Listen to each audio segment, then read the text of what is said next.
Oke, jadi hari ini kita seperti minggu-minggu sebelumnya, hari ini tuh kita ada seminar kesehatan. Seminar hari ini kita mau bahas tentang ginjal. Jadi apa sih produk apa, nutrisi apa yang cocok untuk penderita kalau kita punya gangguan-gangguan ginjal.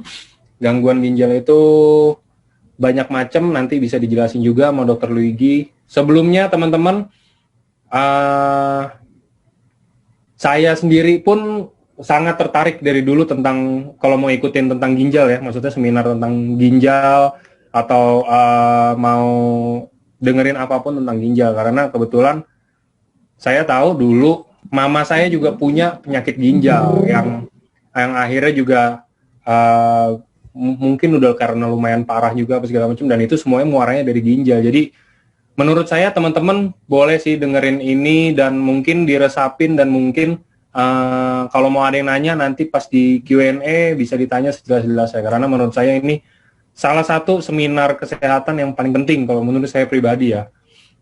Nah, jadi biar nggak lama-lama langsung aja ini kita tamu hari ini, tamu speaker hari ini teman-teman pasti udah kenal juga.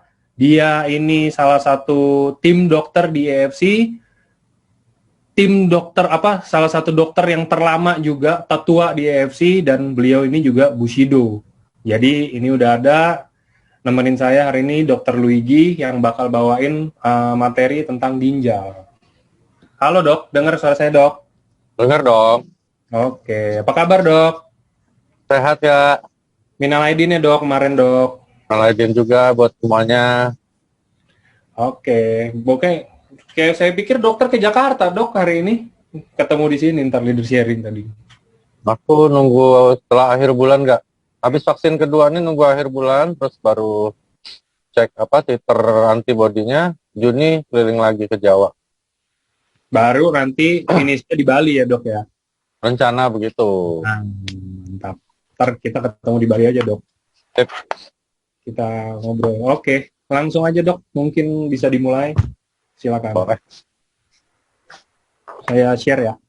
Silakan nggak.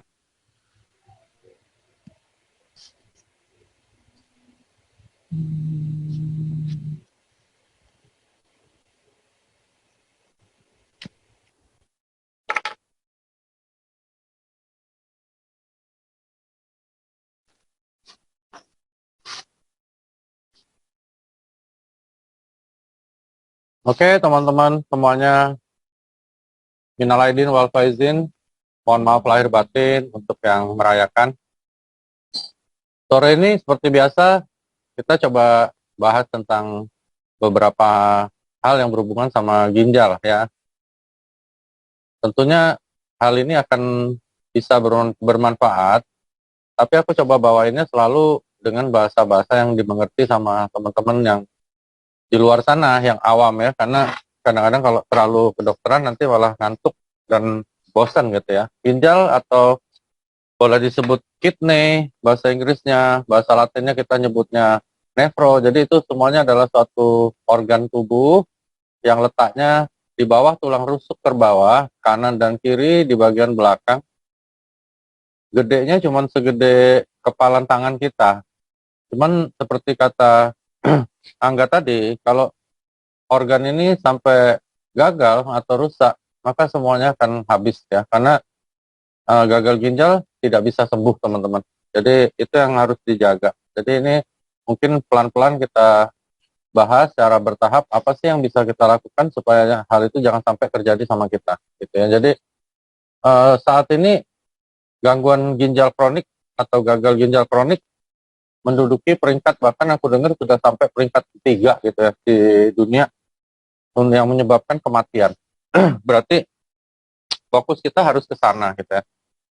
Ginjal ini kalau teman-teman bayangin itu seperti saringan, seperti ayaan beras kalau kita masih kecil ya. Jadi dia memang suatu organ yang sangat sensitif, nefron-nefronnya itu sangat sensitif dan tidak boleh teriritasi oleh hal-hal yang berat. Misalnya kita bayangin ayaan beras itu misalnya ada benda yang tajam masuk, dia bisa sobek dan akhirnya bocor, bahkan rusak dan sebagainya. Jadi harus hati-hati dalam memilih apa yang kita makan ya, karena ginjal ini adalah alat untuk ekskresi, untuk membuang semua racun di dalam tubuh. Bahkan menurut beberapa literatur, ginjal ini bisa bekerja sampai mencuci 180 juta liter darah per hari. Jadi bayangin aja kerjanya tuh berat banget. Jadi kalau kita nggak bantu, lama-lama dia pasti hancur gitu ya. Next.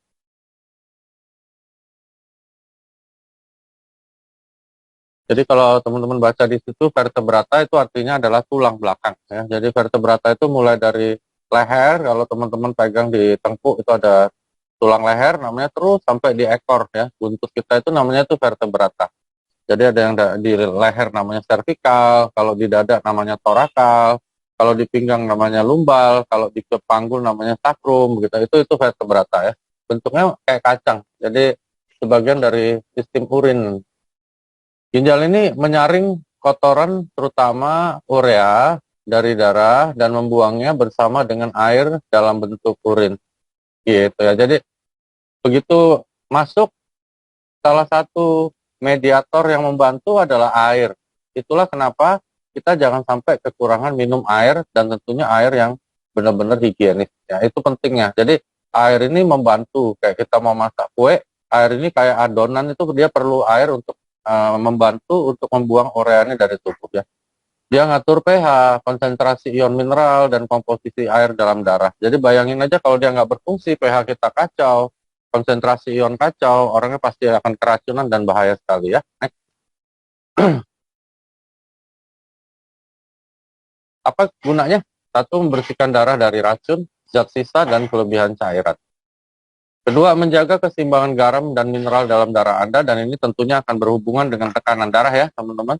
Ketiga, membantu mengatur tekanan darah berhubungan dengan poin nomor 2, menghasilkan eritropoietin, yaitu yang berfungsi membuat sel darah merah. Jadi kalau terganggu, biasanya salah satu gejala yang berat pada orang yang ginjal terganggu adalah anemia yang sangat berat. Menghasilkan senyawa aktif vitamin D yang dibutuhkan untuk menjaga kesehatan tulang. Jadi dia membantu untuk mematangkan vitamin D, gitu ya. Jadi ini peran-peran ginjal yang terus dia lakukan setiap hari. Dan kalau ginjalnya rusak, otomatis peran ini hilang semua. Teman-teman bisa bayangin kondisi badan kita seperti apa ya. Next.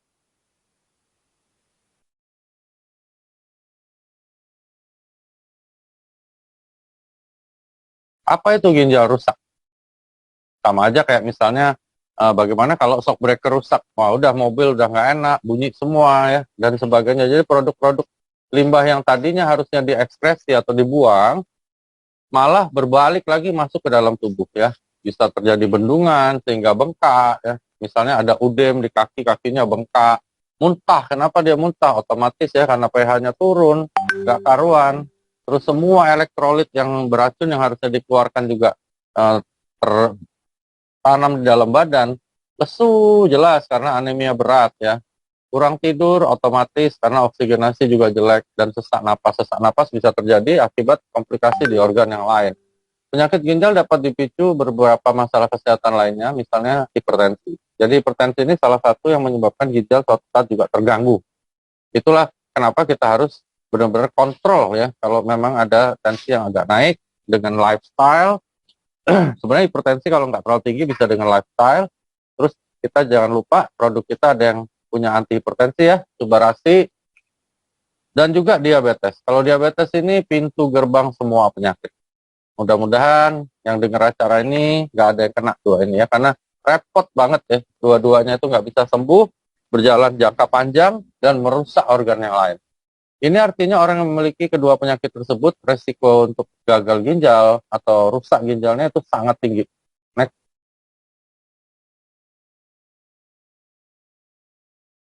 Sebagian besar penyakit ginjal menyerang nefron. Nefron ini kayak jaringan. Jadi kayak kita nih bangun AFC kan ada jaringan. Nah itu kayak gitu ya. Jadi kalau jaringannya rusak ya udah nggak dapat konnichiwa lagi teman-teman ya gitu. Jadi nefron adalah suatu unit jaringan ginjal. Kerusakan ini dapat menyebabkan ginjal tidak mampu mengeluarkan limbah. Kalau nggak mampu mengeluarkan limbah, maka yang namanya urea naik semua dalam badan, kita akan keracunan. Jika tidak diobati, ginjal yang sakit mungkin akhirnya berhenti berfungsi sepenuhnya. Karena itu kalau ada ginjal ini kan bisa macam-macam gangguan ya. Nanti kita bahas juga seperti infeksi dan sebagainya. Harus cepat-cepat disembuhkan. Karena kalau enggak, ya mati sebagian selnya. lama-lama tambah banyak yang mati dan akhirnya ginjalnya nggak bisa bekerja lagi ya. Hilangnya fungsi ginjal merupakan kondisi yang sangat serius dan fatal. Banyak sekali orang yang meninggal muda ya bahkan karena gangguan ginjal. Ini berapa jenis penyakit ginjal yang kita bisa diagnosa di kedokteran. Pertama infeksi bisa localized langsung di ginjalnya, bisa juga dia namanya ascendens. Ascendens itu naik dari infeksi saluran kencing. Makanya kalau ada orang infeksi saluran kencing harus cepat diobati dan tuntas. Kalau enggak dia bisa ascendens, bisa naik ke atas gitu ya. Jadi ada bakteri yang tadinya dikandung kemih naik akhirnya masuk ke dalam ginjal. Repot kalau ginjal infeksi ya. Beda dari infeksi yang lain yang letaknya di bawah gitu ya. Jadi makanya disebutkan infeksi ginjal ini biasanya merupakan komplikasi dari infeksi saluran kemih gitu. Bakteri akan masuk tubuh manusia melalui kulit yang berada di sekitar uretra. Uretra itu artinya saluran kencing luar. Jadi kalau laki-laki itu biasanya adalah penisnya, kalau perempuan mulai dari saluran kencing yang ada di daerah vaginanya. Nah, itu kalau nggak dirawat, dia bisa naik ya, bisa ascendance. Hati-hati sekali, makanya kita juga tetap harus jaga kebersihan uretra kita. Lalu berpindah dari uretra menuju kandung kemih, dan akhirnya naik ke ginjal. Karena itulah kita harus rawat dari awal, sama kayak mobil, bunyi-bunyi dikit ya cepat bawa bengkel, ganti mungkin shock breakernya, mungkin laker, mungkin ball joint, jangan didiemin, lama-lama malah bisa patah dan bisa celaka kita di jalan. Misalnya seperti itu.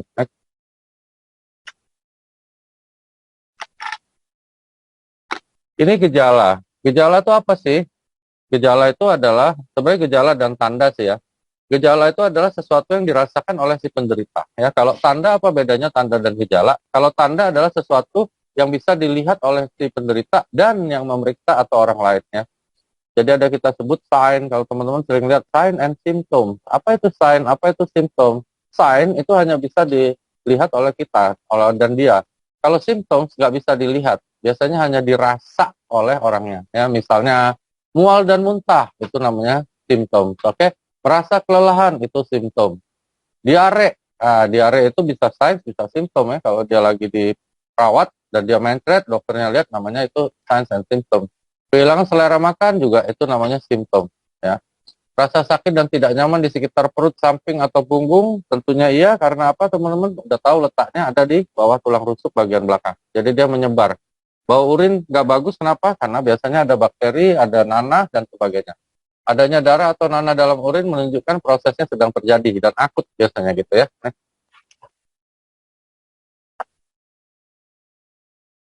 Faktor risiko infeksi ginjal. Kenapa perempuan? Karena perempuan saluran kencingnya lain sama laki-laki ya. Laki-laki kan lebih jauh sedikit ya dari kantong kemih karena kita ada alat kelamin yang namanya penis sehingga dia lebih panjang. Logikanya seperti itu. Lalu kondisi bawaan lahir. Jadi secara genetikal memang perempuan lebih gampang kena. Obstruksi saluran kemih, dia sering terkena juga. Kenapa? Karena dia selain ada organ ginjal, di sekitarnya juga ada organ reproduksi wanitanya. Ya, kadang-kadang terjadi suatu komplikasi atau penularan dari sana. Ya. Konstipasi, kalau kita jarang buang air besar, itu otomatis akan menghambat juga gerakan-gerakan di daerah ginjal yang bisa menyebabkan infeksi itu lebih mungkin terjadi.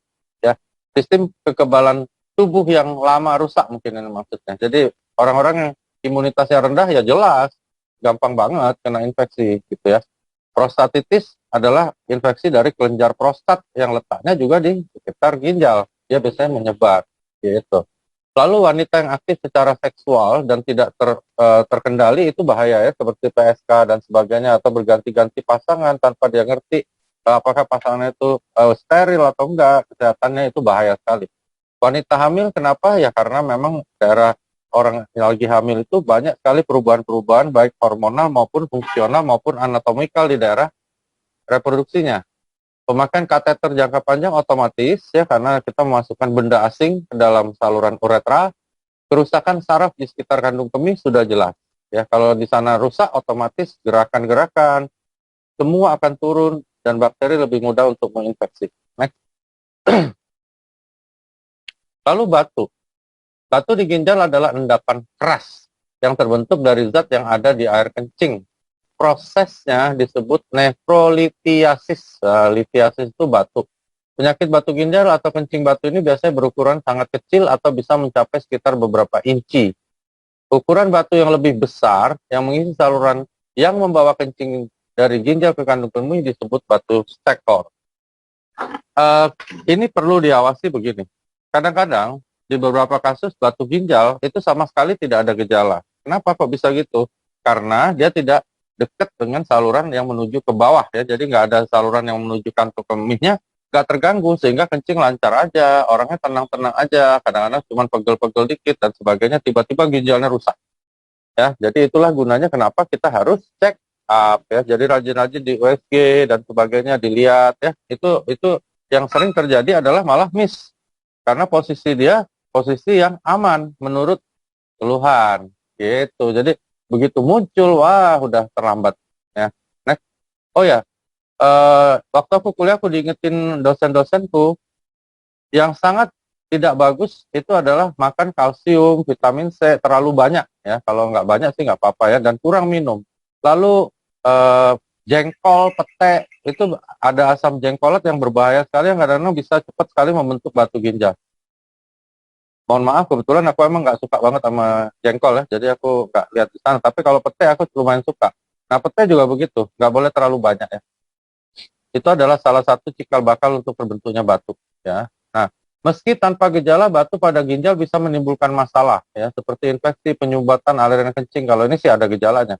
Yang bahaya itu justru yang benar-benar asimptomatis. Nggak ada gejala sama sekali, orangnya tenang aja, nggak ada apa-apa kok ginjal gue, kencing gue lancar kok, dan sebagainya. Tiba-tiba udah mati ginjalnya ya. Jadi rajin-rajin untuk check up juga. Batu yang tersangkut di kandung kemih akan menyebabkan kencing batu dan memunculkan banyak gejala. Justru yang banyak gejala ini orang akan cari dokter untuk berobat. Jadi ingat pesan aku waspada untuk yang tidak ada gejala. Oke ya. Nah kalau yang ada gejala bisa sakit pinggang, paha, selangkang, kemaluan, berdarah. Kenapa bisa berdarah? Biasanya ini batu yang nggak terlalu besar. Dia jalan-jalan-jalan, gesek-gesek dinding dari ginjal, sel-selnya, epitelnya rontok, berdarah, turun ke kencing gitu ya. Mual dan muntah-muntah otomatis karena kalau sudah ada infeksi otomatis ureum akan naik ya. Jadi kadar-kadar yang harusnya dibuang itu biasanya akan naik juga. Next. Ini teman-teman boleh simpan ya. Jadi kalsium jangan terlalu banyak. Kalau infeksi ginjal cepat-cepat diobati ya. Terus faktor genetik. Nah ini ada ginjal polikistik dan sebagainya. Jadi kalau yang memang ginjalnya itu nggak normal dari lahir, lebih gampang kena batu ginjal. Ya. Riwayat kesehatan itu biasanya ada trauma-trauma, infeksi, atau mungkin ada suatu tindakan di daerah ginjal yang kurang bersih. Nah itu juga bisa nyebabin batu ginjal muncul. Kurang minum. Ingat ya. Emang minum harus berapa banyak sih?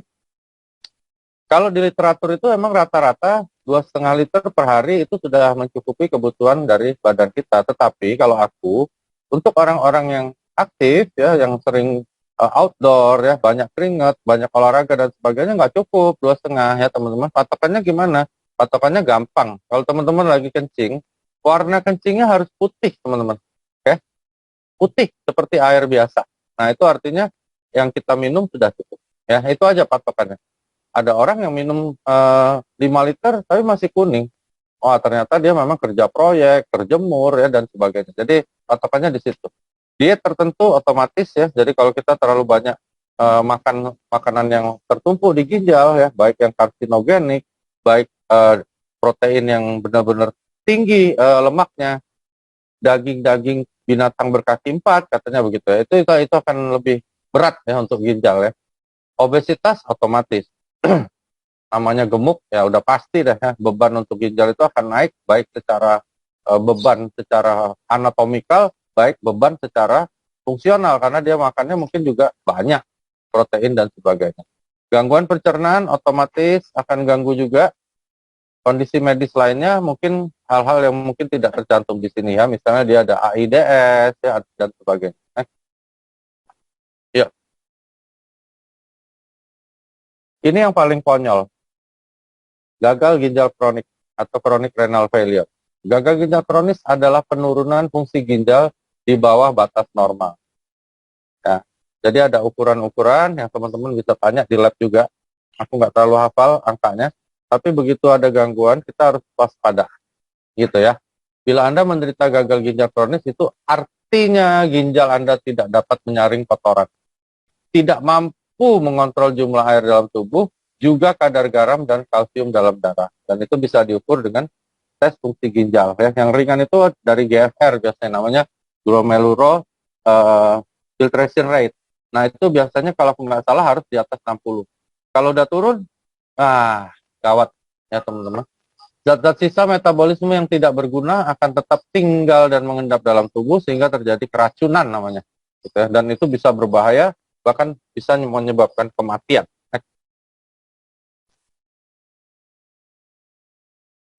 Ini keluhannya bisa sakit perut, mual, muntah, serta hilangnya nafsu makan karena uremia tentunya, gangguan tidur, lemah, lesu, dan sebagainya. Semuanya mirip sih kayak infeksi, hanya bedanya adalah dari pemeriksaan laboratorium. Ya. Dan biasanya orangnya bengkak gitu ya. Terus frekuensi buang air kecil yang meningkat terutama di malam hari. Nah ini kita harus bedakan juga dengan diabetes tentunya ya. Hati-hati, cek juga gula darahnya. Mati rasa, kesemutan itu karena bendungan biasanya terjadi ya. Rasa kaki terbakar, panas dan sebagainya otomatis karena racun muter-muter nggak bisa keluar gitu ya. Pembekakan pada pergelangan kaki, bahkan tangan. Ya, kalau sudah sampai tangan itu udemnya sudah anasarka, namanya sudah hampir seluruhnya kena ya. Kram otot dan kejang. Kenapa? Elektrolit terganggu semua. Ya, tekanan darah tinggi yang sulit dikontrol otomatis. Ya, karena pabrik dari hormonal ada sistem namanya renin angiotensin udah rusak. Jadi walaupun diobatin tensinya nggak mau turun lagi. Next.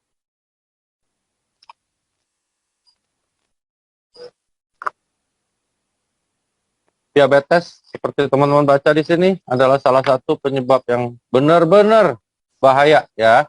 Apalagi yang tipe 1, waduh teman-teman itu yang pankreasnya sudah tidak bisa berfungsi ya. Lalu tekanan darah tinggi, glomerulonefritis ya atau infeksi pada jaringan ginjal, lalu gangguan ginjal polikistik. Nah ini banyak sekali terjadi. Aku ketemu beberapa teman dia dari lahir polikistik ginjalnya dan sekarang mereka semuanya harus cuci darah. Obstruksi saluran kemih berkepanjangan. Nah, jadi kalau ada batu, kalaupun masih kecil, cepat-cepat diobati. Ya, reflux vesiko-uretral, suatu kondisi yang menyebabkan urin lompat lagi ke ginjal. Ya, infeksi ginjal berulang juga disebut pyelonefritis. Penggunaan obat-obatan tertentu banyak sekali obat yang berbahaya untuk ginjal. Salah satunya apa teman-teman? Obat untuk diabetes mellitus. Makanya orang yang kena diabetes mellitus kasihan, ya, serba salah. Makan obatnya terus, ginjalnya hancur, nggak dimakan, hancur juga tubuhnya karena diabetes. Makanya jaga dari sekarang, ya. Minumlah produk-produk AFC mumpung Anda masih sehat. Aku ingin sedikit beri tips teman-teman. Produk AFC bukan Anda konsumsi di saat Anda sakit dan Anda berdoa pada Tuhan, bicara sama aku dan Angga, minta mukjizat supaya kalian sembuh ya. Bukan seperti itu. Produk AFC adalah makanan kesehatan. Produk AFC bukan obat. Oke? Jadi jangan sampai nanti teman-teman berpikir bahwa kalau minum produk AFC semuanya beres. Minum susu nggak bisa kena COVID. Ya, bukan seperti itu ya. Produk AFC adalah makanan kesehatan. Anda harus jaga kesehatan Anda di saat Anda lagi sehat. Anda bukan jaga kesehatan Anda di saat Anda lagi sakit. Ya. Kenapa orang bisa sakit? Nah, dari awal kami bawa acara di AFC, semua orang bisa sakit akibat penuaan, oke? Karena penuaan tentaranya berkurang, karena penuaan organ tubuhnya tidak bisa lagi berfungsi seperti dulu, termasuk organ-organ tubuh yang memproduksi imunitas tubuh. Itu makanya jaga dari sekarang. Itu gunanya minum Subarasi, ya. Jadi kalau ada yang bilang, dok, aku beli Subarasi, udah 4 diamond aku minum, gak kerasa apa-apa. Jelek ini produk ini nih, nggak ada gunanya nih. Gue minum nggak ada efeknya. Teman-teman, aku ingin tanya sama kalian, kenapa kok kalian berharap ada efek? Kenapa kalian berharap kok ada sesuatu dalam tubuh Anda?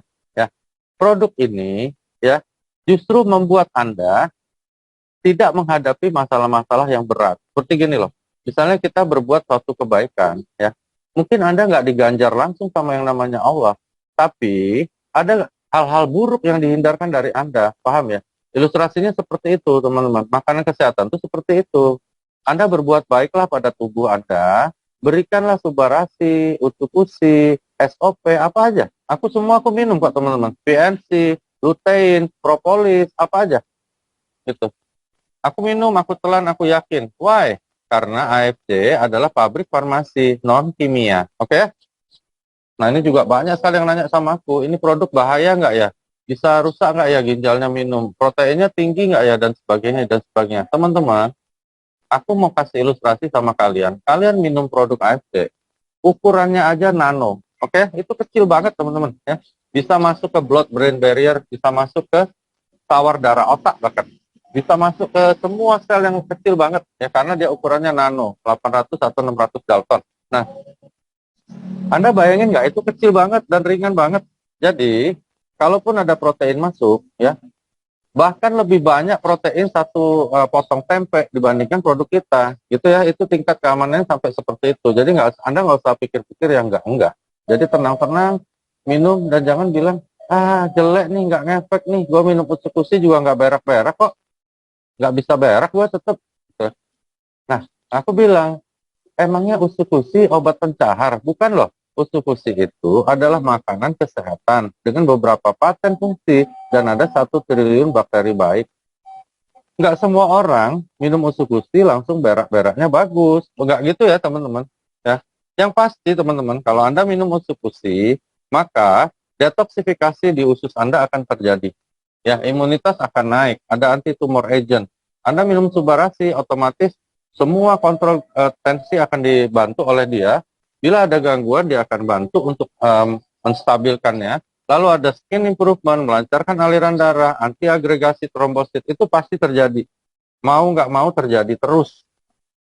Nah, jadi kalau nggak ngefek, kenapa dok? Ya nggak ngefek, ya karena memang nggak ada apa-apa. Badanmu nggak ada apa-apa. Ya. Kanker jarang ya, tapi ada. Kanker ginjal ini sama dengan di organ-organ lain, dia bisa terjadi dan biasanya ya, yang dia ini terjadi karena radang-radang infeksi-infeksi atau trauma yang berulang pada ginjal. Biasanya seperti itu dan faktor keturunan. Tapi ini kasus jarang banget. Next.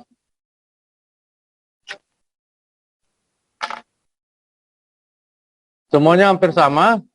Bedanya di mana? Bedanya tentunya dari pemeriksaan biopsi,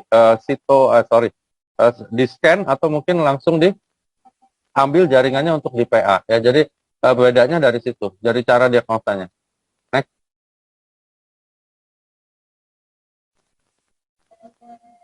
Makanya tadi seperti aku bilang, banyak dokter yang susah ya jelasin kok bisa ya ada kanker ginjal ya.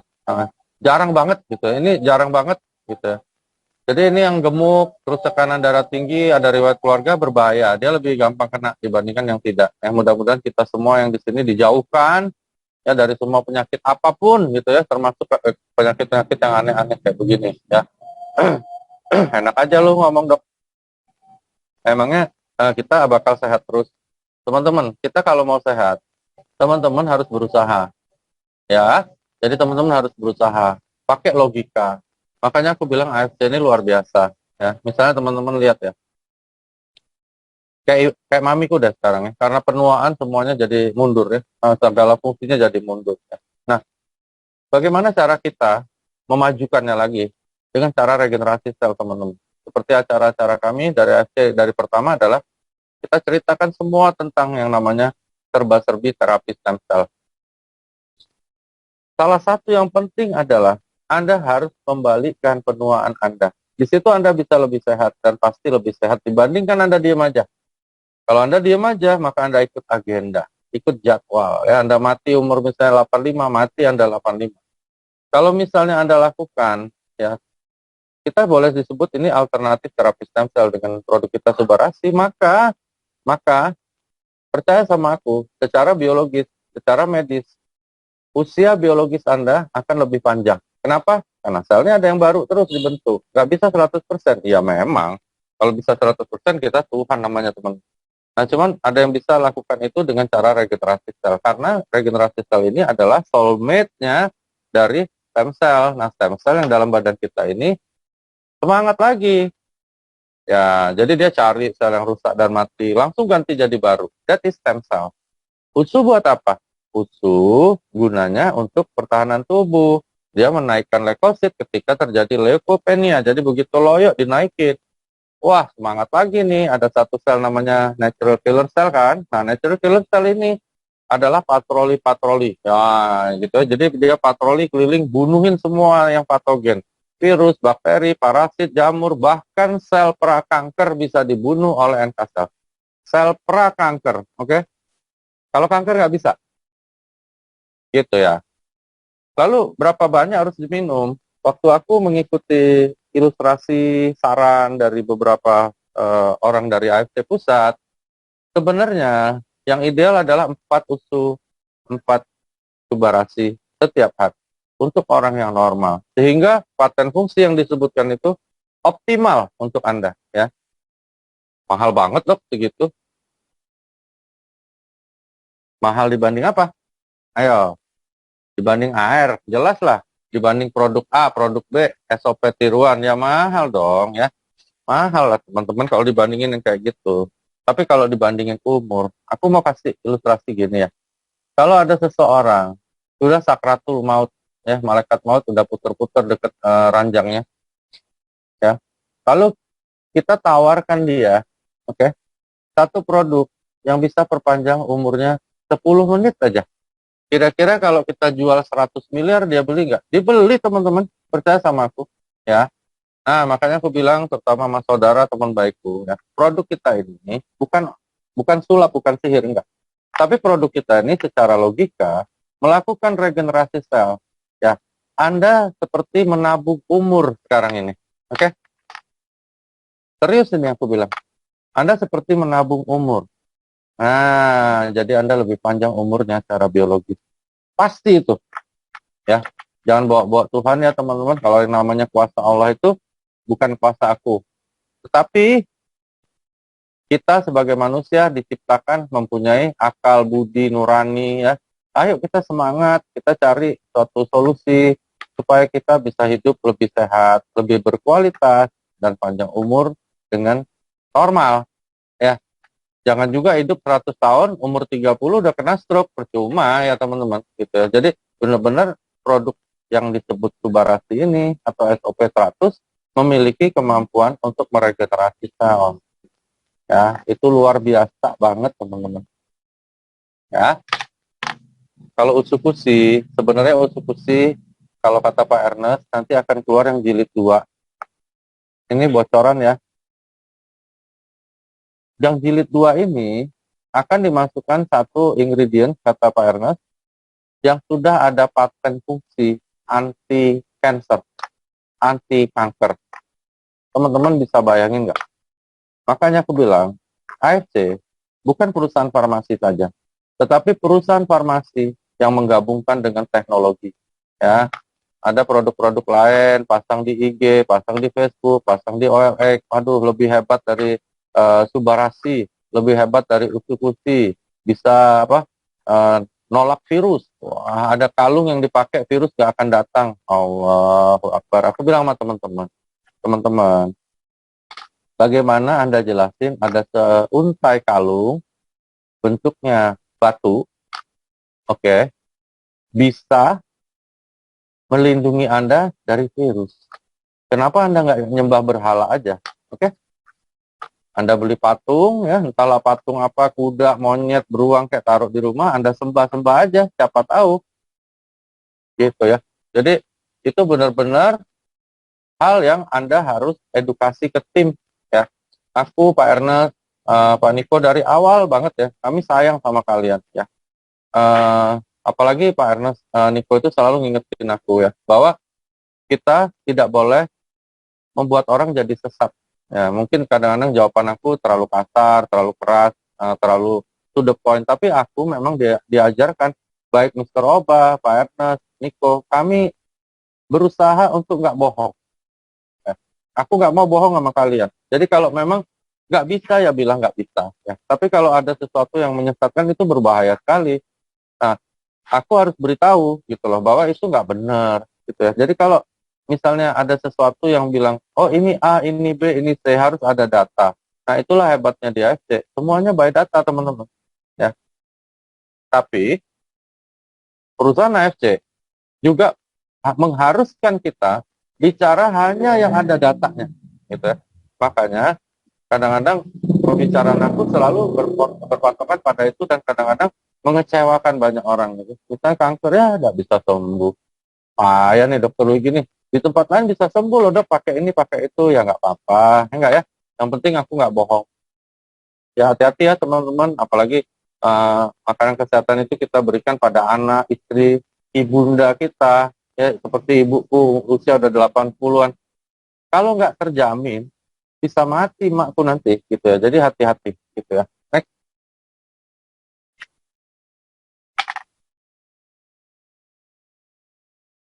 Abses ini infeksi yang berat teman-teman. Jadi abses ini kayak apa namanya? Kayak borok gitu. Jadi ginjal itu infeksinya tiba-tiba spreading, seluruh ginjal itu diliputin infeksi yang berat.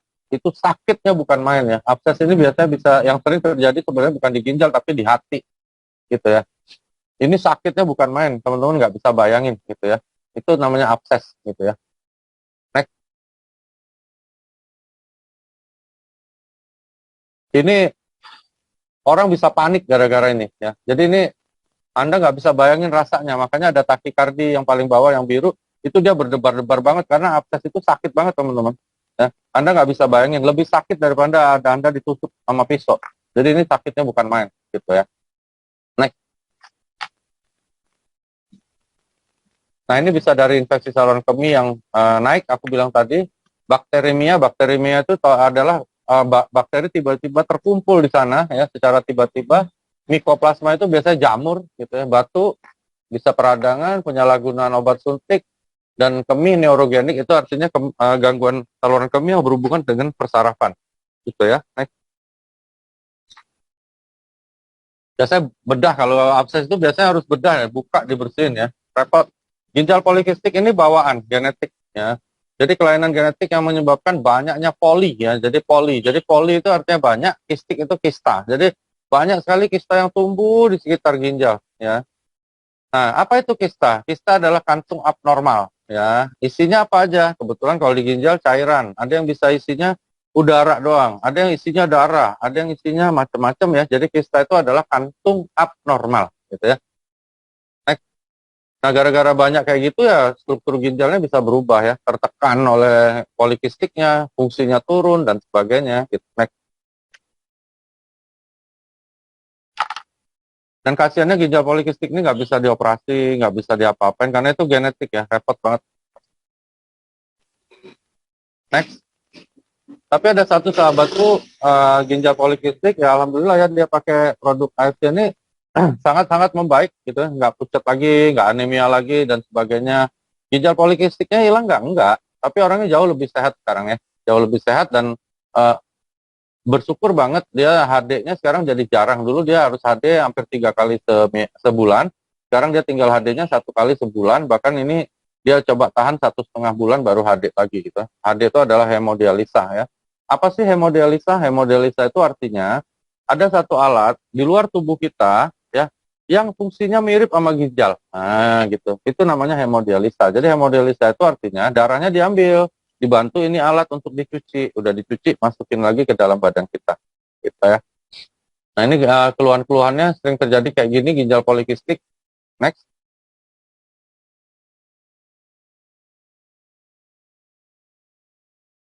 Itu singkatan ya, ADPKD itu penyakit ginjal polikistik atau som dominan ya.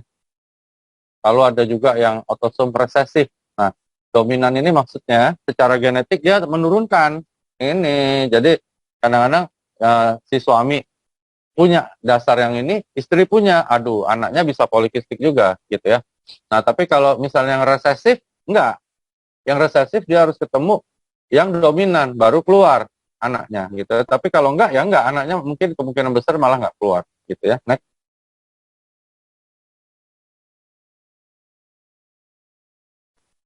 Uremia adalah sebenarnya bukan suatu penyakit, suatu keadaan ya yang diakibatkan karena adanya timbunan urea di dalam darah sehingga menyebabkan keracunan. Penyakit ini bisa dikatakan akibat dari gagal ginjal, salah satunya yang menyebabkan ureanya muter-muter aja di dalam tubuh dan menumpuk di dalam darah, dan itu berbahaya sekali teman-teman. Nah itu makanya orang-orangnya harus di HD, harus dicuci darah ya. Nah, ini gejala-gejalanya ya. Yang biru ini yang sering ditemukan gitu ya. Aduh, kakiku kok kram-kram nih gitu ya. Nah, seperti itu ya. Sesak napas otomatis lah, karena ada keracunan pasti dia sesak napas. Next.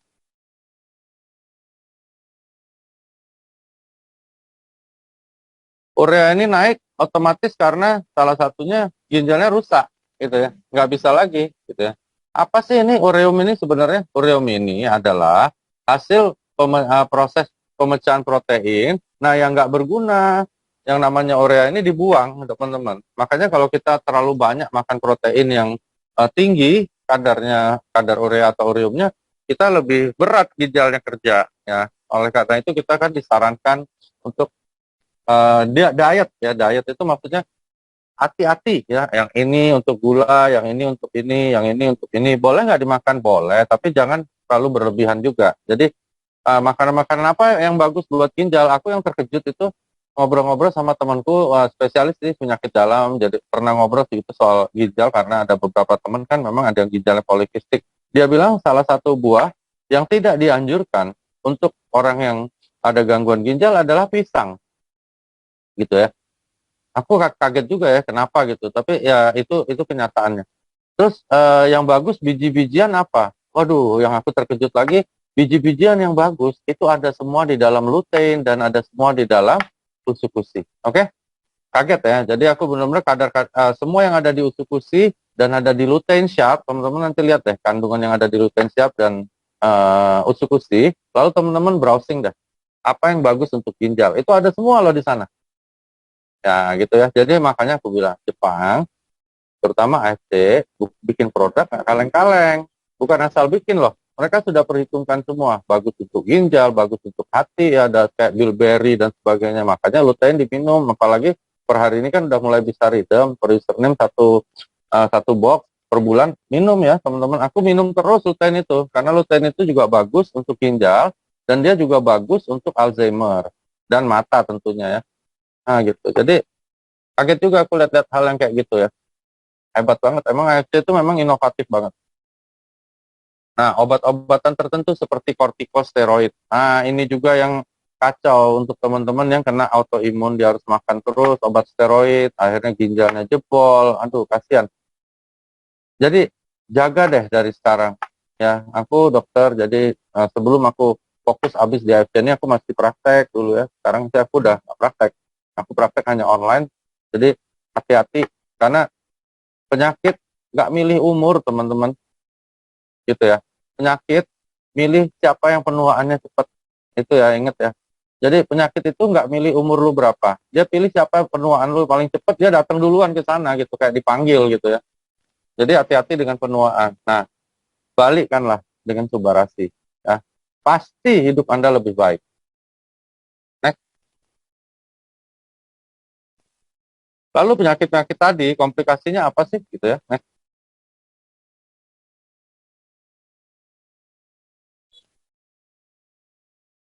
Ini namanya signs ya, bisa dilihat tiap orang. Kaki lu kok bengkak gitu. Nah gitu ya. Nah, kaki bengkak ini bisa ginjal, bisa hati, bisa jantung ya, bisa paru. Yang mana dulu? Jadi harus dicari penyebabnya. Tapi emang kalau bengkak gini, kalau aku yang paling aku curiga hanya dua. Kalau nggak liver adalah ginjal gitu ya. Next. Iya benar. Itu ada pernyataan yang benar bahwa air kelapa ya itu tidak bagus diberikan pada orang yang sedang cuci darah atau gangguan ginjal ya. Jadi air kelapa itu kenapa nggak bagusnya? Karena natriumnya tinggi. Jadi kalau mau cari yang bagus untuk ginjal, kita cari yang kalium tinggi ya teman-teman ya. Kalium, ingat ya, gitu ya. Nah, jadi jangan makan yang natriumnya tinggi ya. Nah ini komplikasinya ya, kadar kaliumnya melonjak naik. Misalnya seperti itu ya. Next.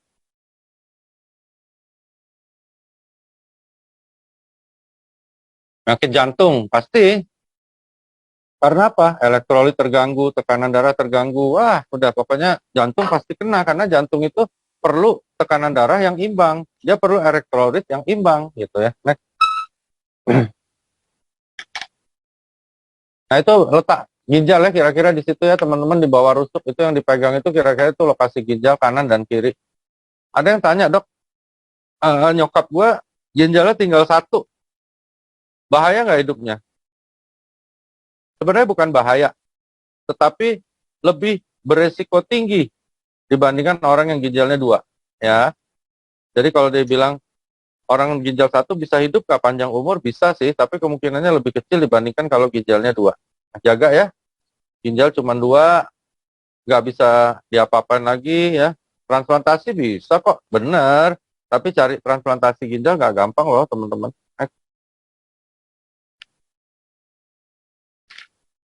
Anemia ingat nggak kenapa? Ingat ya, karena ginjal membentuk eritropoietin. Nah, eritropoietin itu kayak baby ya, baby eritrosit. Jadi dia cikal bakal jadi eritrosit. Jadi kalau baby eritrosit nggak ada, ya nggak ada eritrosit dewasa, otomatis orangnya anemis gitu ya. Next. Wah, ini gawat nih. Gairah seks berkurang. Angga pasti nggak mau. Next. Kerusakan sistem saraf pusat sudah pasti ya teman-teman, apalagi kalau ureumnya tinggi tiba-tiba orangnya tiba-tiba bisa rusak semua saraf pusatnya, bahkan bisa lumpuh dan sebagainya. Next.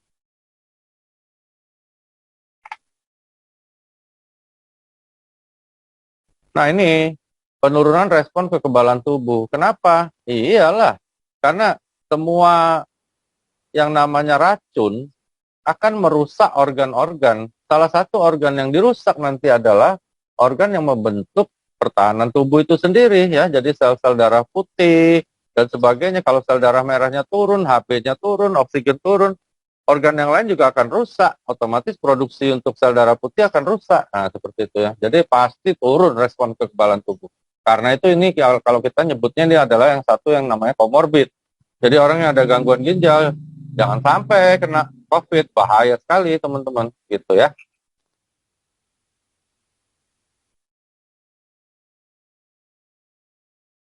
Oh ya, sebelum aku lupa, hari ini justru banyak sekali teman-teman yang dapat jadwal untuk vaksinasi, ya, vaksinasi COVID. Jadi mereka tanya sama aku, vaksinasi COVID ini bahaya nggak ya dokter? Dokter ya, kok ada orang suntik sorenya lumpuh ya, ada yang mati, ada yang apa dan sebagainya ya teman-teman. Aku mau jelasin dulu seperti ini. Kebetulan kalau aku udah vaksinasi yang kedua dan aku memang pakai yang Sinovac ya. Kenapa ya diambil Sinovac sama pemerintah? Kalau aku logikanya Sinovac keluhannya atau efek sampingnya itu paling rendah teman-teman ya. Jadi dari teman-teman dokter yang pakai Sinovac ini hampir satu pun nggak ada yang punya keluhan apapun kecuali paling-paling ngantuk dan lapar. Ah gitu ya. Jadi teman-teman nggak usah takut. Kenapa? Karena Sinovac ini dia pakai cara kuno. Jadi virus dari COVID yang dilemahkan, ya, dipelajari, diolah, dijadiin vaksin, gitu ya. Jadi dia masih pakai cara yang kuno. Ini aku tanya sama senior-senior aku. Nah, ada pabrik-pabrik lain, aku nggak berani sebut namanya, mereka pakai DNA-nya, gitu ya. Ada yang pakai sifat DNA dari virus COVID. Nah, itu efek sampingnya agak berat, teman-teman. Bisa nyebabin kematian nggak? Bisa, bisa. Kalau kondisi orang ini buruk, gitu. Makanya sebelum vaksin nanti kan Anda diperiksa dulu ya, tensinya dan sebagainya, gitu ya. Jadi memang harus ada hal yang memang diperiksa dulu, teman-teman ya. Lalu kalau dibilang bahaya, emangnya presiden kita nggak takut disuntik gitu ya. Jadi teman-teman jangan takut ya. Terus disuntik COVID belum tentu kebal dokter. Ya memang teman-teman.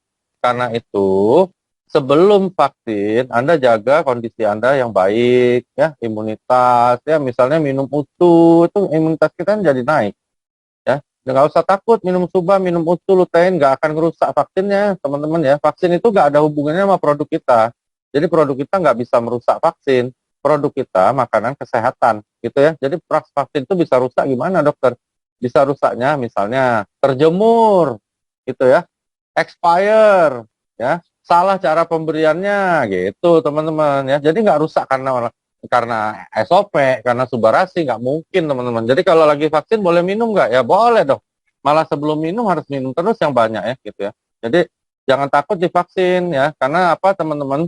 Vaksinasi menurunkan kemungkinan kematian pada Anda kalau Anda kena COVID. Ya. Vaksinasi menurunkan kemungkinan gejala yang berat pada Anda bila Anda kena COVID.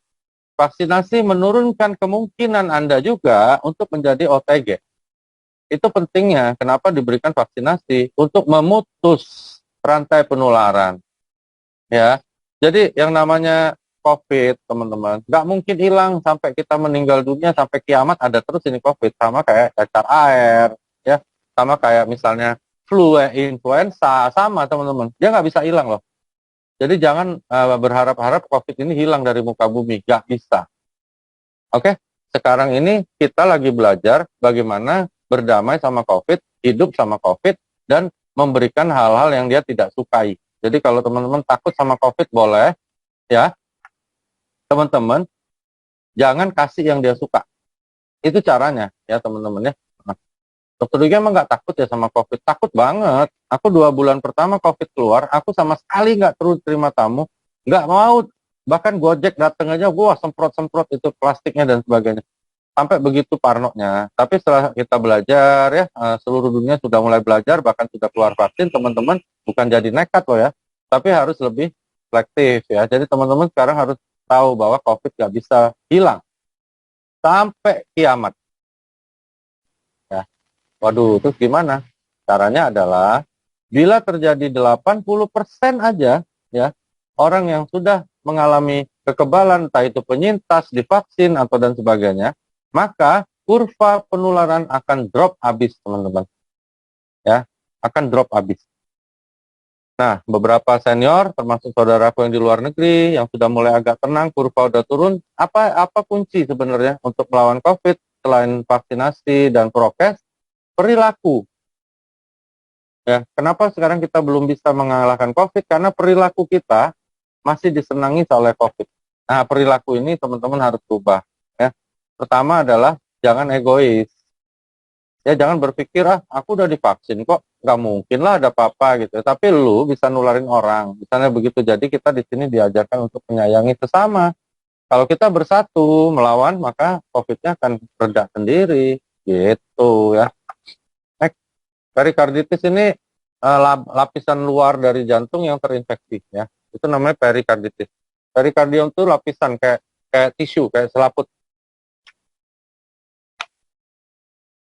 Komplikasi kehamilan bisa terjadi juga kalau misalnya dia lagi hamil, aduh ginjalnya juga kena gitu ya. Ada yang gagal ginjal, infeksi, abses atau apa, wah otomatis ya.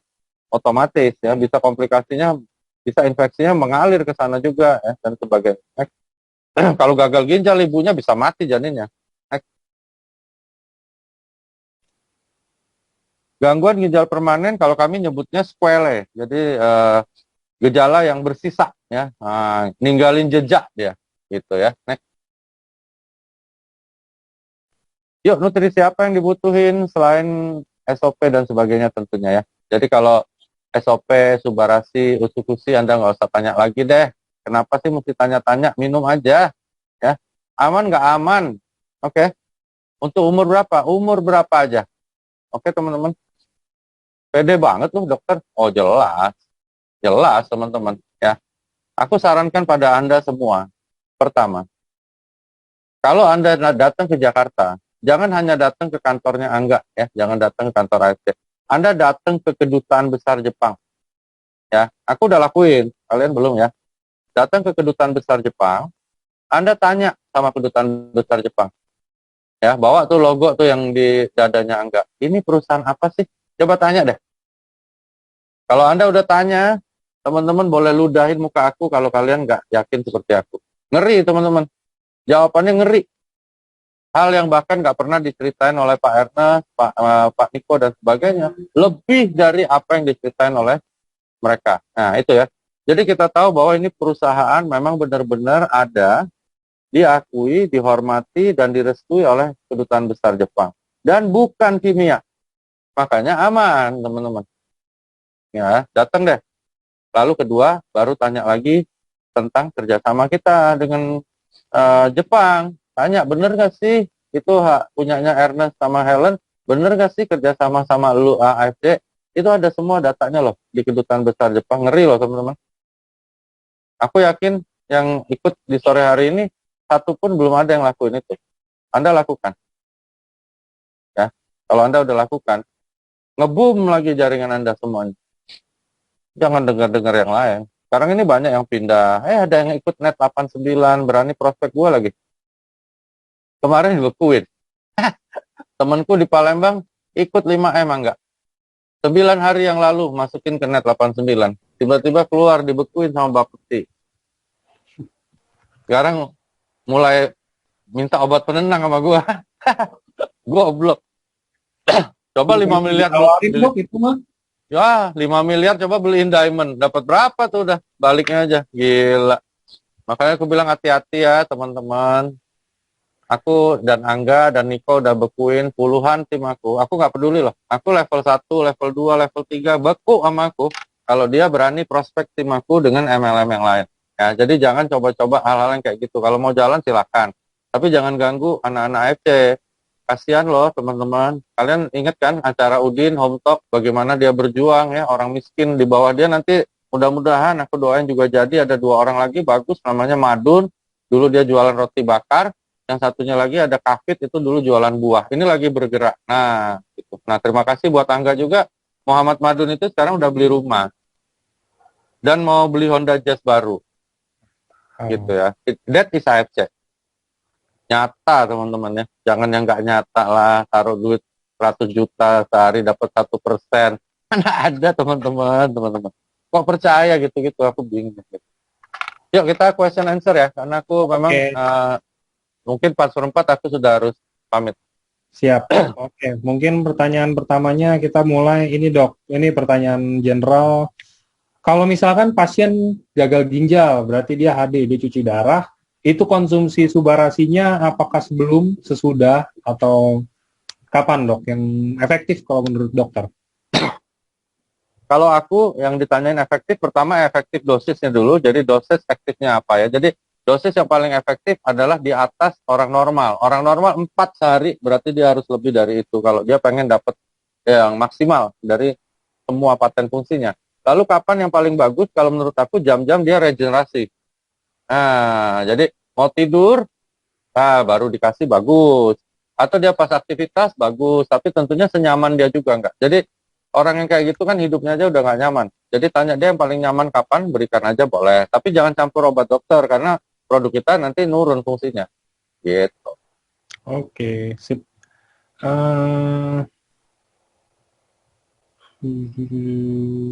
Ini pasti subarasi. Nah dok, kalau mau tanya, dokter di rumah sakit sarankan konsumsi kalium itu sangat baik untuk ginjal. Tapi tadi dokter ada bilang makan pisang, padahal kaliumnya itu banyak di pisang. Apakah ini jadi kontradiktif? Nah itu juga dok. Jadi, pisang nggak dianjurin loh. Pisang itu kelapa dan lain mungkin ya dok ya. Pisang sama kelapa nggak dianjurin untuk perawat ginjal sih. Aku nggak suka dua-duanya. Kebetulan ya dari kecil aku nggak suka pisang, nggak suka kelapa, nggak suka duren. Waduh. Bahkan hampir semua buah aku nggak suka sih. Ada sih buah-buah yang disuka tapi nggak sopan disebut di sini ya. Ngobrol sama Alden aja tuh dok, masih ada Alden tuh dok katanya mau titip salam buat Luigi gitu. Pinter Alden sekarang. Tuh Alden tuh. Alden nanti bawain sesi sex education. Oke, lanjut lagi. Ini ada yang tanya, mau dijawab dok kalau yang tentang liver mungkin boleh ya dok ya sedikit. Boleh. Larinya ke Utsukushi ya. Dok, ada orang itu ada virus di livernya, hepatitis, tapi dia nggak kasih tahu hepatitis apa. Di 1000-an, tapi sejak konsumsi SOP dan Utsukushi sekarang udah jauh membaik 336, berarti turun sekitar 600-an. Tapi kenapa gulanya naik ya dok? Apakah jadi 171 3 bulan lalu? Kemarin dicek 168. Pokoknya intinya kenapa jadi gulanya naik gitu loh. Apakah mungkin karena makannya mungkin atau emang karena dari produknya ada? Kalau aku pertama ditanya dulu nggak, dulunya gulanya berapa gitu ya, itu dulu ya. Jadi kita kan harus tahu juga data dia yang lama ya. Lalu naik kedua kalau dia tulis gulanya dulu 168 terus jadi 171. Nggak apa-apa lah, naik 3 angka nggak ada arti itu mah. Tapi kalau menurut aku kemungkinan besar gini, karena dia sakit liver, orang yang sakit liver, mudah-mudahan dia nggak diabetes, karena itu bertentangan sekali ya. Orang yang sakit liver harus dikasih gula, oke? Supaya livernya kerjanya agak santai. Tapi kalau dia diabetes yang repot, gula nggak boleh, levernya perlu gula gitu. Nah kemungkinan dokternya waktu merawat itu siapa tahu ya, mungkin dia diinfus atau apa, mungkin di infusnya ada glukosanya, sehingga dia agak naik. Itu misalnya seperti itu. Gitu ya. Nah, jadi kalau memang dia tidak ada gula, terus naik kemungkinan dari diet yang dilakukan pada saat perawatan dia, karena memang harus ada gula, gitu. Oke, iya ini tadi udah dijawab dari pertanyaan dari Ellen. Tadi dijawab, dia bilang katanya dari nggak ada gula. Iya, barusan dijelasin dari nggak ada gula berarti itu permasalahan di dietnya ya dok ya? Kemungkinan besar itu enggak. Oke. Itu ada yang bilang ada nanah di ininya, itu abses ya. Menurut aku itu abses yang ringan. Nah, jadi kalau abses ringan, kita biasanya berikan antibiotika yang life saving, yang memang udah tinggi dosisnya dan memang kelompok-kelompok tertentu yang bisa nembus ke barrier di ginjal.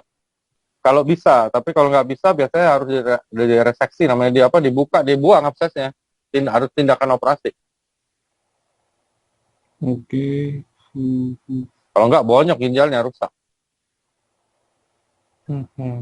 Tapi aku seneng sate ginjal loh. Nih, ini dok ada yang tanya, dok. Nah ini juga di luar ginjal sedikit, ada yang tanya. Mungkin kita kan beberapa ada testimoni juga ya dok. Saya lupa lah gitu testimoni dari siapa. Ini ada yang nanya, untuk kesuburan dok pakai apa? Maksudnya mungkin kalau yang belum punya anak atau apa tuh, saya mau punya anak atau apa kayak gitu. Emang kita nggak ada yang mungkin paten atau apa kayak begitu ya dok. Cuman kira-kira bagusnya pakai apa dok? Ya. Jadi gini, kalau untuk yang kesuburan teman-teman, keinginan pasangan untuk punya anak, pertama-tama yang kita anjurkan sama dia bukan produk kita dulu, tetapi kita anjurkan dia untuk periksa dulu, oke? Yang laki-laki dan perempuan diperiksa oleh dokter yang kompeten ya, laki-laki, perempuan diperiksa semuanya hormonal, fungsional, terus kalau laki-laki sih analisa sperma, harus dua-duanya dinyatakan oleh dokter, mereka dua-duanya adalah yang fertil, bukan steril. Nggak boleh ada tulisan steril di hasil pemeriksaannya. Itu dulu yang harus kita sampaikan. Ya. Kalau dua-duanya sudah fertil, sehat, dan siap untuk menghamili atau dihamili, baru kita sarankan dia pakai hal-hal tertentu berhubungan dengan kondisi yang lainnya. Gitu. Misalnya nih, si laki-laki misalnya kondisinya agak lemah, misalnya begitu ya, lemah dalam arti kata mungkin banyak organ-organnya sudah mulai menua, kita hajar pakai subarasi gitu ya. Tapi kalau memang nggak ada apa-apa di suaminya, tanya di istrinya juga gitu. Jadi kalau produk setelah dua-dua dinyatakan fertil, aku lebih pilih berikan subarasi kalau aku gitu ya. Aku lebih pilih ke sana. Tapi kalau salah satu ada apa-apa, nah ada apa-apanya diobatin dulu. Apa dulu gitu ya. Nah gitu. Yang paling sering sebenarnya ya, kasus nggak bisa punya anak yang aku pelajarin dari zaman aku kuliah sampai sekarang, itu hampir 70% karena laki-lakinya, bukan karena perempuannya. Kenapa nggak pernah selesai masalahnya? Karena kita laki-laki ini agak egois, nggak mau diperiksa. Nah gitu loh, jadi selalu meyakini bahwa kita subur. Nah, laki-laki subur bukan berarti, misalnya gini, laki-laki bisa ereksi dengan baik, bukan berarti dia subur loh, nggak ada hubungannya, ya gitu ya. Jadi laki-laki biasanya memang nggak mau diperiksa. Banyak pasien yang dia tersinggung kalau disuruh analisa sperma. Dia selalu bilang, ini istri aku pasti ada apa-apa. Dulu aku pacaran, pacar aku hamil kok, dia bilang gitu. Nah, aku bilang mungkin pacar lu hamil bukan nama lu, gitu loh, bisa aja. Gitu. Jadi belum tentu, semua harus by data. Nah, jadi teman-teman kalau ada kasus gitu, tolong kedua-duanya disuruh periksa dulu sampai dinyatakan oleh dokter-dokter yang kompeten fertil. Setelah itu hajar pakai subarasi aja yang tinggi. Oke. Berarti dua-duanya dok, entah itu dari cowok atau dari ceweknya, dua-duanya konsumsi subarasi juga ya setelah pemeriksaannya? Iya. Dan vitamin E ya, vitamin E itu kan bagus untuk kesuburan, toge, ya gitu-gitu. Tapi ya percuma kalau tidak dinyatakan fertil gitu loh. Laki-laki ini kadang-kadang bisa gangguannya spermanya kurang banyak, bentuknya nggak normal, atau kurang cepat spermanya, kurang ngebut. Nah yang kalau kurang ngebut ini bisa gitu. Tapi kalau jumlahnya kurang nggak bisa. Apalagi nol, zoosperma, rusak. Atau bentuknya harusnya kayak kecebong, ini bentuknya dia misalnya heksagonal, nggak bisa. Karena pintu masuk di sel telur itu harus bentuknya kecebong, gitu. Oke. Jadi gitu ya, mungkin bisa menjawab harus cek dulu. Biasa cowok nggak mau dicek, mungkin takut ada tanda kelihatan pernah jajan kali dok. Tapi kan kalau cowok nggak ada Ya tanda kalau ya. kalau mandul dia malu gitu kan. Padahal Oh, sebenarnya kan kalau mandul kan nggak apa-apa. Kayak om sama tanteku sampai sekarang nggak ada punya anak, santai aja hidupnya kok. Kan nggak harus dipaksain juga, bisa angkat anak gitu. ya, ya. Atau minta tolong sama Angga. Oke, nih nextnya dok ada lagi. Nah ini juga mungkin keluar dari ginjal juga, tapi bersangkutan dengan produk juga. Dok, dokter sorry ya, dokter kan juga ngerokok ya dok ya, smoker ya dok. Ini ada yang tanya, dok untuk perokok sejak 17 tahun, sekarang usianya udah 46 tahun, tapi belum ada keluhan apa-apa gitu loh dok. Kira-kira konsumsinya kalau untuk jaga aja, kan tadi dokter bilang jangan tunggu sakit baru kita minum. Kalau bisa kita lagi sehat, kita udah mulai minum. Nah, kira-kira konsumsinya berapa, dok? Maksudnya perharinya untuk jaga-jaga aja sih, Nah, subarasi dan itu ini pertanyaan yang bagus, menohok banget ke aku, tapi memang aku lakukan ya. Aku ya. juga heavy smoker ya. Aku ngerokok malah dari umur berapa nggak tahu deh, dari SMA deh. Nah, Hmm. eh, logika aku adalah bahwa ada kecenderungan kita semua ya manusia ini ada namanya sel prakanker. Ada semuanya ada. Nah, dimotivasilah sama zat-zat yang karsinogenik termasuk rokok. Makanya aku kalau minum Suba itu gila-gilaan nggak? Ya, jadi gila-gilaan karena aku tahu di situ ada paten fungsi untuk membunuh semua yang patogen termasuk sel prakanker. Aku kalau minum Suba itu gila-gilaan, kapan mau aja gitu. Kadang kalau lagi roadshow aku 10 sampai 12 saat. Memang aku begitu gitu. Jadi udah tahu ya lakukan gitu ya. Pilihan kedua ya berhenti rokok kan begitu. Nah yang satu kan belum bisa, jadi yang satu aku lakukan. Oke. Memang yang benar ya berhenti rokok, tapi gimana gue nasihatin lu berhenti rokok, gue aja ngerokok kan gitu. Jadi nggak bisa kan. Nah tapi kita pakai logika. Nah begitu juga COVID gitu ya. Nah, jadi jaga dengan menaikkan NK sel kita. Nggak ada yang lain. Vaksin ya, gitu loh. Jadi, tapi bukan berarti udah minum uju nggak bisa kena COVID. Jangan begitu juga. Itu yang bikin nekat ya teman-teman. LOP, hahaha, kayak zaman dulu. Duduk deket-deketan, bukan begitu teman-teman. Prokesnya tetap dilakukan. Kenapa sih harus distancing?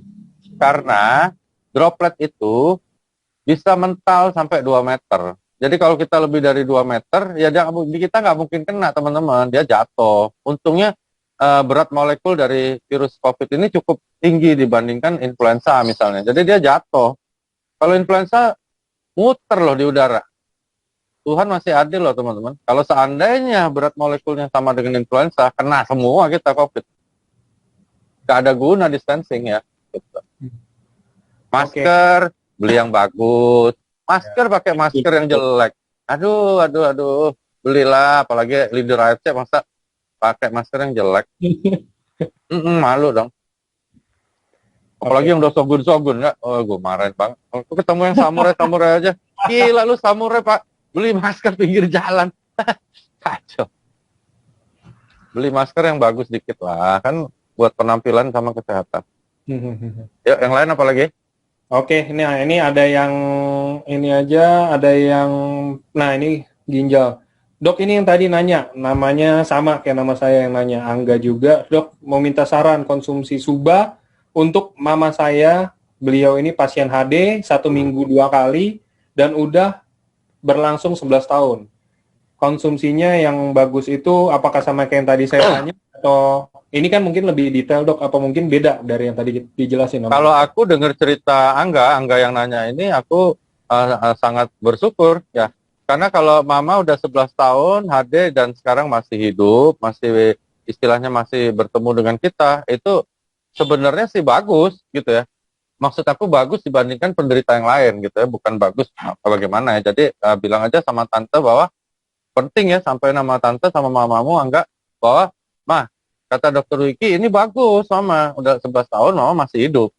Kita harus langsung to the point, karena itu akan pengaruh besar ke beliau. Lalu kedua, dosis yang mana yang paling bagus? Ya aku bilang tadi, normal 4, ya enggak. Nah kalau mau lebih dari itu akan jauh lebih bagus. Kalau aku saranin sih bisa 6, 8 gitu ya sehari ya. Berkejar-kejaran sama apa? Sama kerusakan ginjalnya sendiri dan ingat penuaan. Jadi ada dua hal yang harus Angga lawan. Satu penuaannya, satu kerusakan yang sudah terjadi di ginjalnya kita harus perbaiki gitu. Nah, jadi kita perlu tentunya bahan-bahan lebih lagi nih sel ginjal untuk kita berikan pada mama gitu ya. Tapi ingat bilang sama mama bahwa aku bilang sore hari ini bahwa itu 11 tahun cuci darah dan tante masih hidup sampai sekarang. That is good. Kalau kami nyebutnya di kedokteran prognosanya baik gitu ya. Jadi harapannya baik. Gitu ya. Biasanya nggak nyampe gitu ya. Gitu ya. Jadi dibandingkan penderita ginjal yang lain, your mother is good, gitu. Oke. Semangat ya buat Angga. Bukan saya, maksudnya itu, yang itu. Karena saya mengalami kemarin kata dokter. Nah ini juga ada lagi yang tentang ginjal. Dok, saya pernah USG ginjal dan ditemukan bahwa ada batu ginjal 0,4 mm di yang ginjal kiri. Dokter kasih obat-obatan, herbal, dan sirup. Nah, apakah herbal atau obat-obatan yang bentuk cair tersebut bisa dikonsumsi dalam jangka panjang? Waduh. Bisa sih, tapi kan monitoring ya. Jadi minum monitor dong, minum sebulan monitor 0,4 jadi berapa? Misalnya 0,2, berarti kan berfungsi ya. Mungkin obat-obatnya banyak kok. Yang populer itu Batugin, Nefrolit, Calpurenal ya. Biasanya obat-obatnya itu aja. Nah, berikan obat itu, banyak minum, dan jauhi hal-hal yang tadi aku sebutin, yang nggak bagus, termasuk pisang tadi ya, air kelapa, dan sebagainya. Jadi, mulai diperbaiki. Tapi 0,4 menurut aku sih masih kecil banget ya. Jadi, masih banyak sekali kemungkinan bisa hancur gitu ya. Nefrolit, nah itu udah ada Batugin ya, Batugin, Nefrolit, terus ada Calpurenal namanya. Terus, gini, kasih Subarasi, kenapa? Kalau dikasih Subarasi, maka kan ginjal ini kan kerjanya ekskresi. Dia goyang terus, mompak gitu ya, kayak hampir kayak jantung kalau mau dibayangin. Kalau selnya banyak yang bagus, dipompa terus, maka kemungkinan batu di ginjal itu copot, jatuh, dan keluar. Gitu ya, logika ya, ini ya teman-teman. Jadi, itu Anda harus lakukan juga. Batugin udah bagus, Batugin populer, murah, dan aman. Ya, aman. Karena Batugin termasuk salah satu herbal. Dia bukan kimia. Ada Nefrolit namanya teman-teman, Sari Kejibeling, nah, gitu-gitu ya. Itu yang sudah populer di Indonesia untuk batu ginjal. Oke. Oh iya, jangan makan vitamin C, kalek, ya kalsium, pete, jengkol, nah itu jangan ya. Yes. Oke. Nah ini juga ada, saya nggak tahu ini mitos atau fakta dok. Ada yang tanya juga, saya pernah dengar juga. Kalau nahan kencing, sering nahan kencing dok, emang benar bisa jadi batu ginjal atau ya udah gitu. Kalau nahan kencing jadi batu ginjal, kalau nahan kencing jadi batu ginjal sih kemungkinannya sangat kecil ya. Bukan mitos juga sih, bisa tapi sangat kecil. Tapi sebenarnya nahan kencing yang sering begitu biasanya gangguannya yang sering terjadi dua, yaitu infeksi di saluran kencingnya yang sering bisa terjadi. Kedua, nanti gangguannya bersifat saraf gitu. Jadi otot-otot otonom di situ tuh nanti jadi nggak bagus gitu. Jadi kalau pengen kencing ya lebih baik kita kencing lah, jangan ditahan-tahan kalau nggak terpaksa banget gitu kan. Oke, sama ini ada juga, dok mau tanya, penyakit ginjal ini apa keturunan atau nggak pasti dok?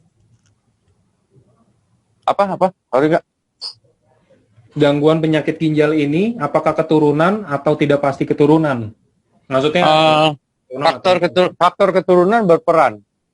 Mungkin gini, kalau ada orang yang punya keturunan dia sakit, misalnya orang tuanya gagal ginjal, maka kemungkinan untuk dia gagal ginjal lebih tinggi dibandingkan orang lain yang orang tuanya maupun garis keturunan ke atasnya, kakeknya, neneknya, moyangnya ke atas tidak ada yang gangguan ginjal ya. Kayak di keluarga, misalnya di keluarga kami, baik papi dan mami itu hampir nggak ada satupun yang kena kanker, misalnya begitu. Alhamdulillah deh, terima kasih, puji Tuhan deh. Jadi di keluarga mamiku, papiku hampir nggak ada yang kena kanker sampai hari ini. Nah, kemungkinan kami kena kanker lebih kecil dibandingkan orang yang keluarganya banyak kena kanker. Itu namanya faktor pendukung aja. Tapi misalnya di keluarganya banyak kena sakit ginjal, dia pasti kena nggak? Nggak juga, bukan kayak gitu. Cuman faktor resikonya naik. Oke.